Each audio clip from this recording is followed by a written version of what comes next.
in this video we are going to explain about fricatives and affricates. The first material is about production of fricatives and affricates. The first one is fricatives. Fricatives are consonants that are produced by forcing air through a narrow constriction in the vocal tract, which creates a characteristic hissing sound. They are classified as continuant consonants, meaning they can be sustained as long as there is airflow. Common examples of fricatives in English include the sounds S and F. To practice producing fricatives, one can make a prolonged hissing sound and gradually adjust the tongue position to see how it affects the sound quality. And the second one is about affricates. Affricates, in contrast, are more complex consonants that begin as plosives, complete closure of the vocal tract, and transition into fricatives. A well-known example of an affricate is the sound found at the beginning and end of the word church. This sound starts with a similar articulation to the plosive t and is immediately followed by the fricative sound. Oke, saya di sini akan menjelaskan tentang the fricative of English. Fricative are consonants produced by a stream of air escaping through a narrow gap, creating a hissing sound. They fall into the category of continual constant, and which means they can be pronounced endlessly as long as there is nakaya. Here is a list of the fricative in modern English organized by their manner of pronunciation. And then labiodental fricative. The fricative are made using the lower lip and the upper teeth and after that. Voiceless. Example 5. Far, fine, fine.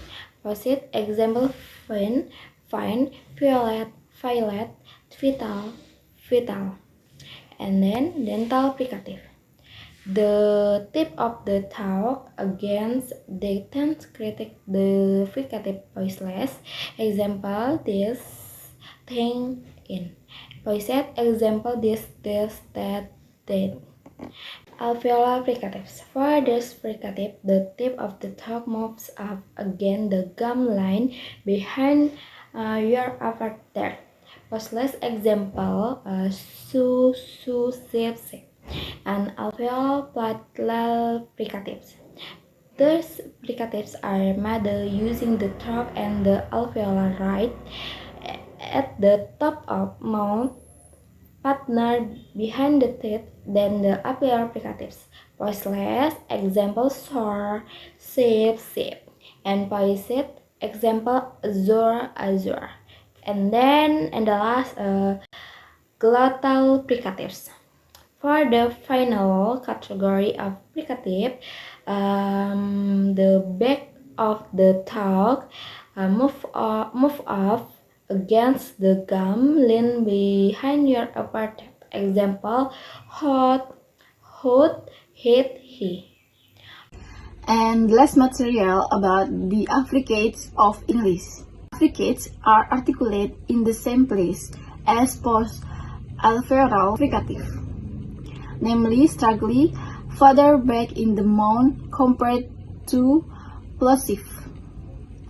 The affricates are a little more complex to pronounce. In fact, their pronounce is divided into two pairs, starting with an interruption in the passage of air followed by a fricative sound. For example, voiceless ch, example choose, beach, change, tubes, and China. And example voice j, example joy, psych, John, orange.